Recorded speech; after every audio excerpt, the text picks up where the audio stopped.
Estados Unidos elevó la tensión con Venezuela. Donald Trump confirmó que sus fuerzas hundieron en el Caribe una embarcación cargada de drogas que habría zarpado desde costas venezolanas. El ataque ha sido celebrado por Washington como un golpe contra el narcotráfico.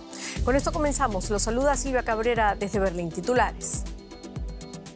Donald Trump asegura que fuerzas estadounidenses atacaron una embarcación que transportaba drogas hacia Estados Unidos en un operativo que dejó 11 narcoterroristas muertos. Según Trump, los tripulantes pertenecían a la banda Tren de Aragua, que afirmó está controlada por Nicolás Maduro. Comienzan en Brasil la recta final del juicio contra Jair Bolsonaro. Un juez del Tribunal Supremo acusa al expresidente y a 7 de sus ex colaboradores de haber buscado instalar una verdadera dictadura en el país tras el presunto golpe de Estado del 2022. Y la tierra volvió a temblar en el este de Afganistán después de que un terremoto dejara el domingo unos 1.400 muertos en la misma zona. Los equipos de rescate intentan llegar en áreas montañosas de difícil acceso.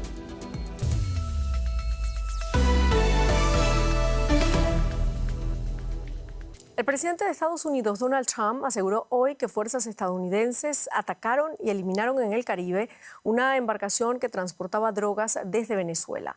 La información fue confirmada poco después por el secretario de Estado, Marco Rubio. El incidente ocurre en el marco de las crecientes tensiones entre ambos países por el despliegue de varios buques militares y un submarino nuclear en el Caribe para, según Washington, combatir el narcoterrorismo. El mandatario venezolano denuncia que se trata de un intento de cambio de régimen y aseguró ayer que su país está listo para las armas si Estados Unidos llegara a atacar directamente su país o a realizar una incursión. De momento ha movilizado, dice, a 8 millones de reservistas. Es la primera vez que Trump se refiere personalmente al despliegue naval en el Caribe. Vamos a escucharlo.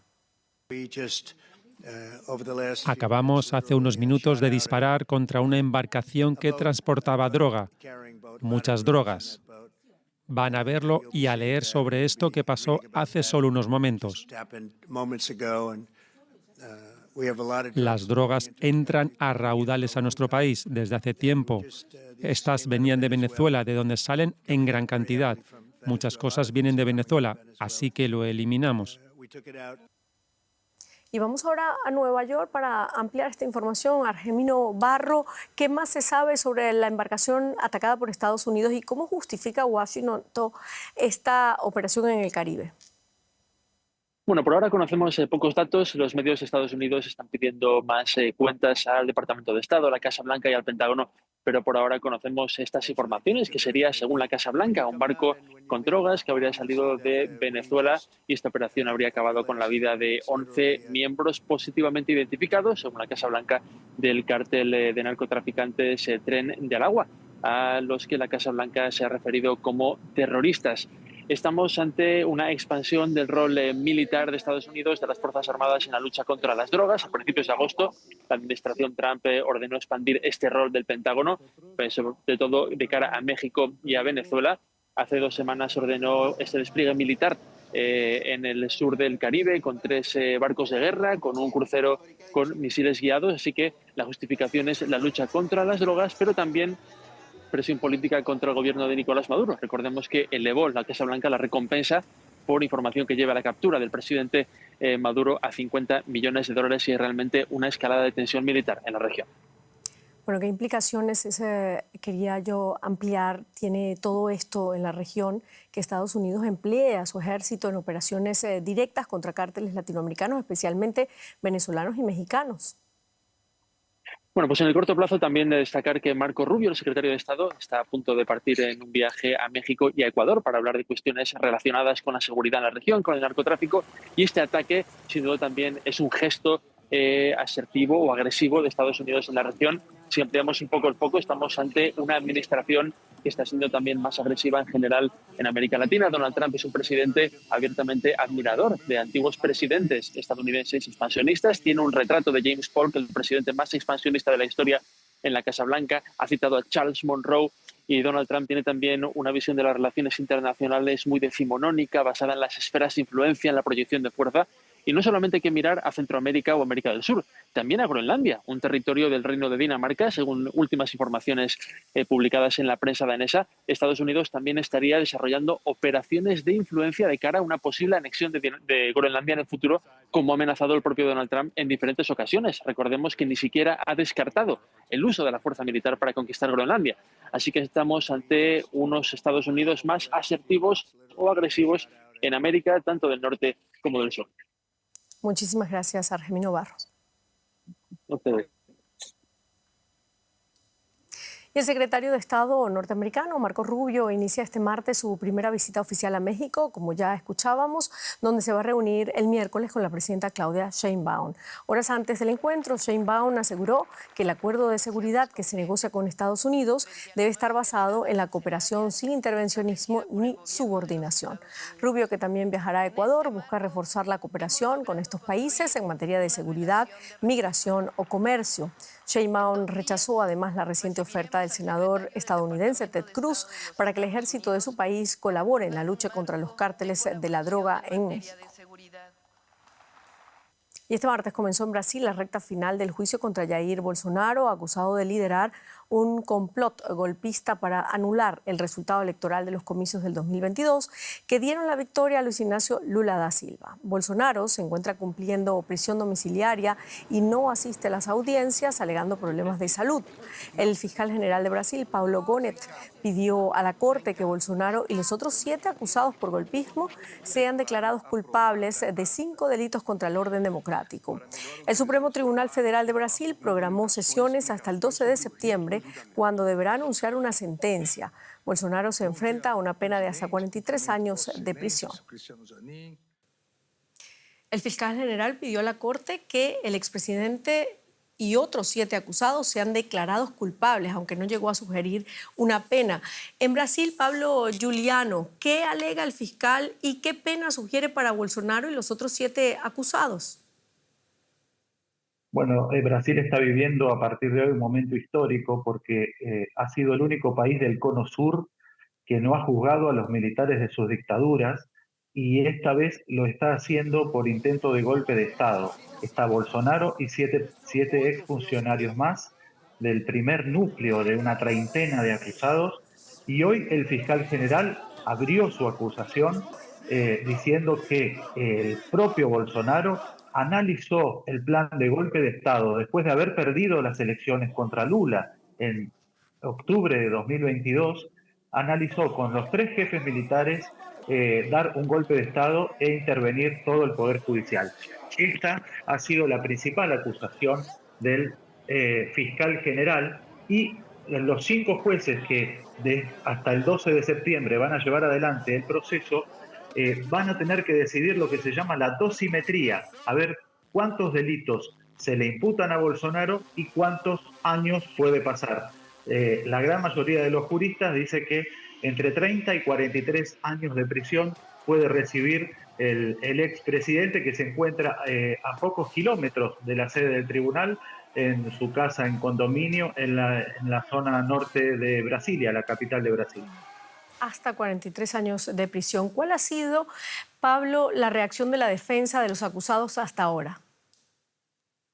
Bueno, la defensa de Bolsonaro, digamos, tiene una parte jurídica y otra política. La jurídica indica que el Supremo Tribunal Federal ha actuado con parcialidad, ha presionado a gente para que haga una delación premiada, como el secretario privado de Bolsonaro, que ha decidido colaborar con la justicia y dio todos los detalles y documentos sobre este plan golpista, pero también a la familia de Bolsonaro, el grupo político de Bolsonaro, que no puede participar de las elecciones del año que viene.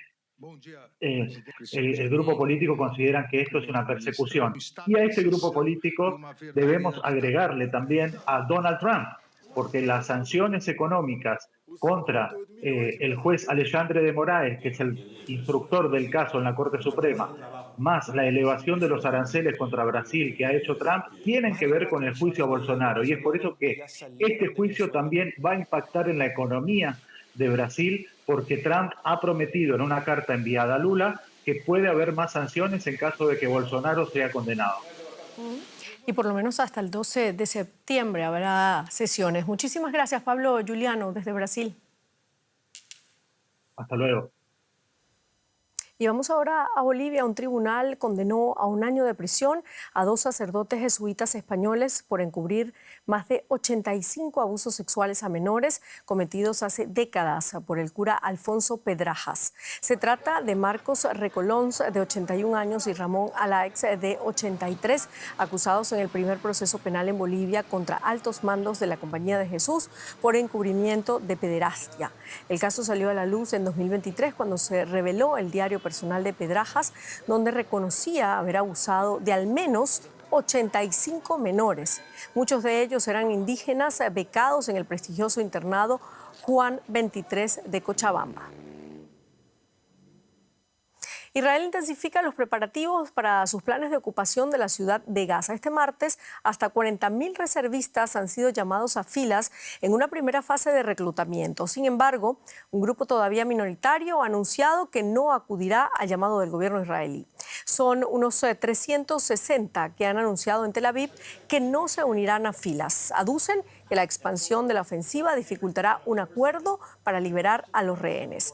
El gobierno de Netanyahu, sin embargo, dice que los reservistas son necesarios para lograr destruir a Hamás.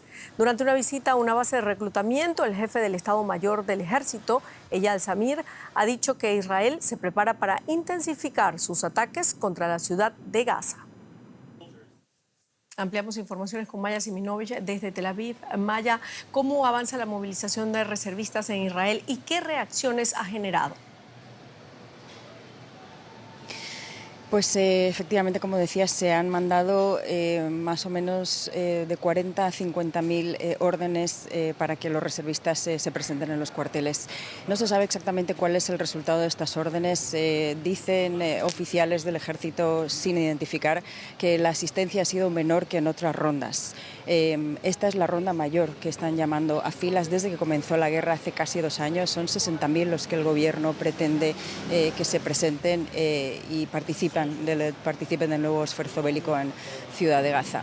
Pero como decimos, el propio ejército dice que la ausencia se está notando, pero que hay que esperar a ver qué pasa en los próximos días. Puede ser que esto cambie.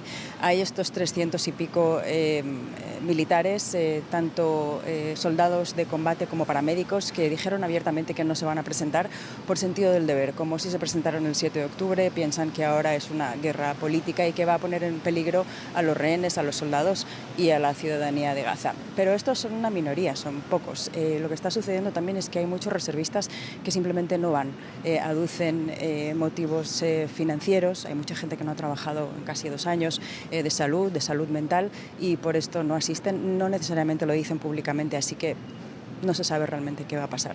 Mientras tanto, hay unos 80.000 ultraortodoxos en edad de servir, de 18 a 24 años, que también han sido llamados a filas, de los que se han presentado alrededor de 200. Esto presenta otro problema para la gente que sí se presenta y que todavía cree en esta guerra. No entiende por qué esa otra parte de la población no se presenta, pero por ahora hay que ver qué es lo que va a suceder en los próximos días. Es realmente algo crítico. Maya, el jefe del Estado Mayor del Ejército israelí dijo a los reservistas llamados a filas que Israel aumentará e intensificará sus ataques contra la capital gazatí. ¿Qué impacto puede tener esto? Bueno, la conversación que Zamir tuvo con estos reservistas de motivación, diciendo muchas cosas para animarlos a la batalla que los medios decimos que va a comenzar. En realidad, Zamir ha dicho que ya ha comenzado, que el ejército israelí ha entrado en diferentes zonas de Ciudad de Gaza en las que no había entrado antes y que eso ya está en acción. Esto se contradice también, esto es lo que quiere el gobierno israelí. También se sabe que Zamir no está seguro de que esta es la mejor manera de afrontar este asunto. Ha dicho en diversos foros que no cree que esto tenga que ser así. Implicaciones. Al ejército le preocupa principalmente la muerte de los rehenes que se cree que todavía están en Ciudad de Gaza. Hay muchos que deben estar en Ciudad de Gaza, de esos 20 que se calcula que están con vida. Hamás ya ha dicho que si se acercan las tropas israelíes los va a matar. También es posible que mueran por bombas israelíes. Han pasado estas dos versiones. Ahí está el conflicto del ejército israelí, que no cree que sea una buena idea. Y sin embargo también ha dicho que va a cumplir órdenes, de manera que las implicaciones son esas para los israelíes, para los gazatíes. Son 1 millón de personas que deben salir de esa ciudad. Ya les han dicho, les han instado a que salgan, solamente unos 10.000 se han ido. Una guerra en una urbe densamente poblada de estas características es incalculable lo que puede pasar allí y todavía se está esperando a ver si esto de verdad sucede como parece que va hacia allá. Muchísimas gracias, Maya Siminovich, desde Tel Aviv. Y Bélgica ha anunciado que reconocerá al Estado palestino en las Naciones Unidas junto con Australia, Gran Bretaña, Canadá y Francia. El ministro de Asuntos Exteriores belga dice que la decisión se debe a la violencia perpetrada por Israel y a la tragedia humanitaria en Gaza. También condenó a Hamás y pidió la liberación de todos los israelíes capturados en su ataque terrorista del 7 de octubre de 2023. Otros 4 países europeos, entre ellos España e Irlanda, han reconocido ya en las últimas semanas formalmente al Estado palestino. Y vamos a los mercados en la economía, Paco. Mercados que se tiñen de rojo, Silvia, y es que el mes de septiembre es históricamente un periodo de vacas flacas para las bolsas en todo el mundo. Y septiembre de este año no está siendo la excepción, pero a la caída en las bolsas se le suma en 2025 la caída del valor de los bonos de deuda soberanos. Y es que los mercados dudan de la sostenibilidad fiscal de las deudas en las principales economías del mundo. Dentro del contexto negativo resalta el caso del Reino Unido, en donde el valor del bono a 30 años alcanzó su valor más bajo desde 1998, acompañado por una caída en la cotización de la libra esterlina y de la Bolsa de Londres. La ministra de Economía, Rachel Reeves, prepara un presupuesto con importantes recortes, pero los inversores dudan de la capacidad que tenga para llevarlo adelante. Y los mercados estadounidenses tampoco han sido la excepción. También han sufrido importantes pérdidas este martes. Ana Nieto, ¿qué está pesando a los inversores en este comienzo de semana y de mes? Pues con septiembre aumentan los escenarios de incertidumbres de distinto tipo. Uno de ellos se refiere a los mal llamados aranceles recíprocos a países que fueron declarados el viernes ilegales en apelación. El riesgo que se abre con esta incertidumbre es ahora fiscal, porque se espera una recaudación de unos 170.000 millones de dólares solamente este año con este impuesto. Y sin estos ingresos, una vez que se han rebajado los impuestos, se teme que el aumento del déficit sea un hecho. No solamente no se vaya a rebajar el déficit, sino que se vaya a aumentar mucho. Es algo que preocupa mucho a los bonistas por el impacto negativo en la deuda pública. Es más, si el Tribunal Supremo, instancia al que la Casa Blanca va a acudir en carácter de urgencia, reitera la ilegalidad de estos impuestos, es posible que tengan que devolverse lo ya recaudado por la administración de Trump a empresas. Trump dice que puede ser devastador para la economía, que esto convertirá a Estados Unidos en un país del tercer mundo que no tiene la mayoría en el Congreso para hacer legalmente estos aranceles, pero nada de esto es un argumento jurídico. Además, sigue en tribunales también el futuro de la gobernadora de la FED. ¿Aumenta la inquietud por el futuro de la FED? Sí, hay mucha preocupación por el caso de la gobernadora Lisa Cook, acusada sin pruebas y sin juicio por Trump por falsedad del documento crediticio y que ha sido despedida por el presidente, que quiere poner leales en la autoridad monetaria. 600 economistas de distintas organizaciones e universidades han firmado una carta pidiendo primero un debido proceso para Cook y luego que haya mucho cuidado para que no se pierda la credibilidad en la lucha contra la inflación de la Reserva Federal, algo que podría ocurrir si pierde la independencia. Adicionalmente, hay voces críticas también dentro de la banca de Wall Street que pide que se mantenga la independencia de la Reserva Federal y avisan de que puede tener un impacto muy negativo si esta falla. Hay un último escenario y es que empieza el curso legislativo y empieza casi a finales del año fiscal. El 1 de octubre podría haber otro nuevo cierre del gobierno. Gracias, Ana, desde Nueva York. Gracias. Durante la noche del lunes al martes, el oro alcanzó momentáneamente su precio más alto hasta la fecha, continuando así su tendencia al alza. En lo que va de año, el precio del oro aumentó casi un 30%. Los expertos atribuyen esta tendencia a la pérdida de confianza en el dólar. Los ataques de Trump a la independencia de la Reserva Federal de Estados Unidos podrían debilitar la confianza de los inversores en el dólar. Además, muchos temen un aumento de la inflación debido a la imposición de los aranceles. El oro se considera un recurso seguro. Su valor podría seguir subiendo Por ejemplo, si la Reserva Federal baja los tipos de interés por ceder a la presión de Trump y con ello sigue alimentando la inflación. Más noticias. Nos vamos directamente a China. Xi Jinping, Vladimir Putin y Kim Jong-un se muestran unidos allí en Pekín, donde destacaron su relación estratégica en vísperas de un gran desfile militar con el que China busca exhibir su poderío.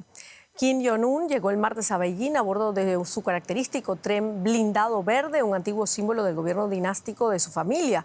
Asistirá este miércoles a un desfile militar organizado por el presidente de China, Xi Jinping.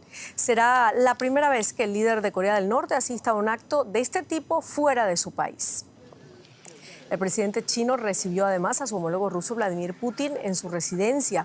Este encuentro bilateral sigue a la cumbre de la Organización para la Cooperación de Shanghái, a la que también asistieron otros países alineados con China.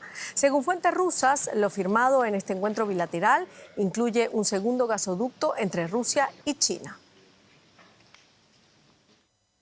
Y en Afganistán, más de 1.400 personas murieron y alrededor de 3.000 resultaron heridas por un terremoto. Las autoridades informaron que el terremoto de magnitud 6 ocurrió en una zona montañosa cerca de la ciudad de Jalalabad. Las irregularidades del terreno dificultaron las tareas de rescate. Pueblos enteros quedaron arrasados y se teme que el número de muertos ascienda porque hay mucha gente atrapada bajo los escombros. La destrucción en el este de Afganistán es generalizada. Miles de viviendas derrumbadas. Pueblos enteros enclavados en las montañas siguen aislados. Este hospital de Jalalabad ha recibido una nueva oleada de víctimas. La llegada de heridos no cesa, pero muchos más siguen atrapados bajo los escombros. Estas cifras son preliminares y aún no son definitivas. El número de heridos y muertos sigue aumentando y los heridos están siendo trasladados aquí desde 3 provincias. Las familias están empezando a recibir los cuerpos de sus seres queridos fallecidos en el terremoto del domingo. Los equipos de rescate no alcanzan aún las zonas remotas por la dificultad del terreno y los deslizamientos de tierra que bloquean los caminos. Se han desplegado helicópteros, mientras los afectados buscan supervivientes. Nuestro personal y nuestros voluntarios a veces tienen que caminar entre 4 y 5 horas para llegar a algunas de estas aldeas remotas, y una vez allí tienen que volver y llevar a los afectados y heridos al centro de la ciudad, donde los 2 hospitales están desbordados. Naciones Unidas advierten de que cientos de miles de personas podrían verse afectadas. Mientras tanto, los recursos se ven mermados tras una fuerte caída de la ayuda internacional bajo el gobierno talibán. Las familias que lo han perdido todo esperan ayuda, mientras que un sistema humanitario desbordado lucha por llegar a quienes lo necesitan desesperadamente.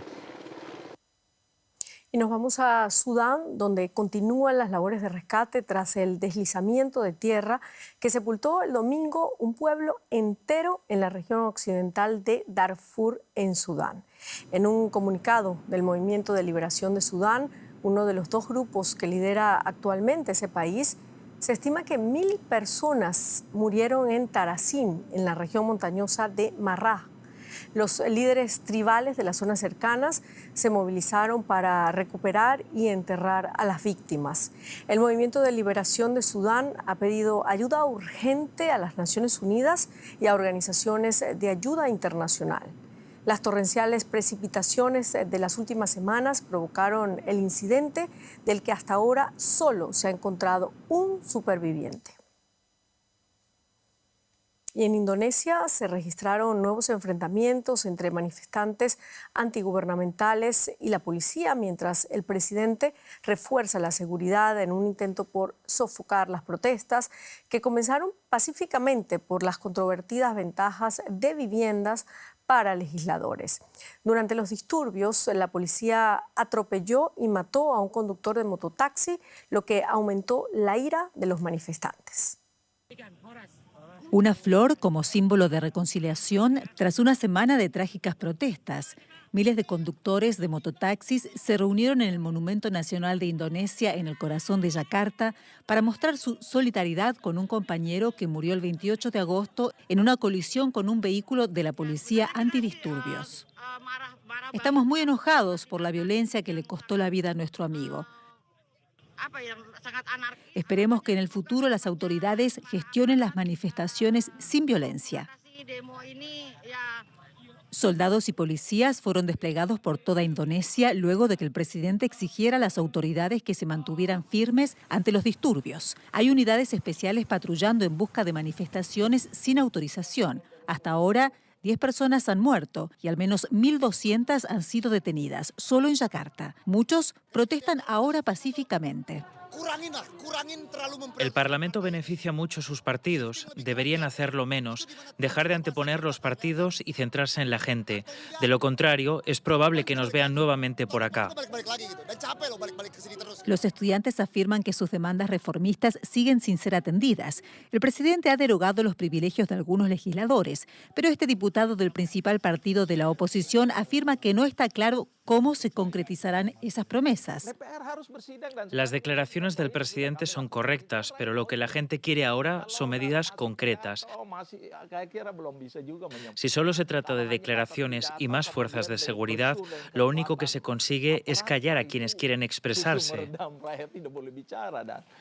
Aunque la economía general no funciona mal, los recientes despidos y el aumento de los impuestos alimentan el descontento público.